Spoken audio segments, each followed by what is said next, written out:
Gulfport, and thanks for tuning in to Take Two on Tuesday. I'm Mayor Karen Love. Thank you to the city for doing a rerun last week for me while I was out recovering from a minor surgery. So this week I want to talk about an exciting topic called boards. I don't know if you've ever heard, but I've heard many times people say, I don't understand why they approved that. Or I'll read a social media post. I'm so angry that they approved that.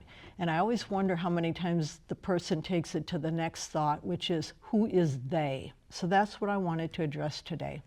So anytime anyone wants to go out and do any kind of a construction project in Gulfport, it's typically going to start in community development. And if you go into that department and it ends up that you fit into this perfect little box, everything that you're wanting to do is exactly the way the city wants you to do it, approval or denial is going to happen in the community development department.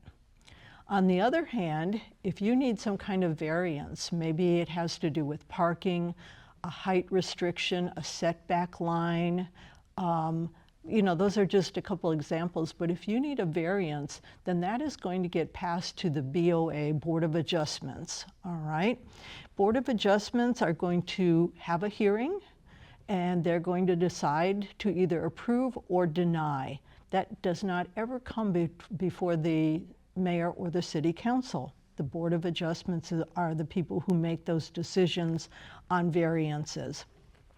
From time to time, the city council will be looking at something that might require a zoning change or a change to our land use plan.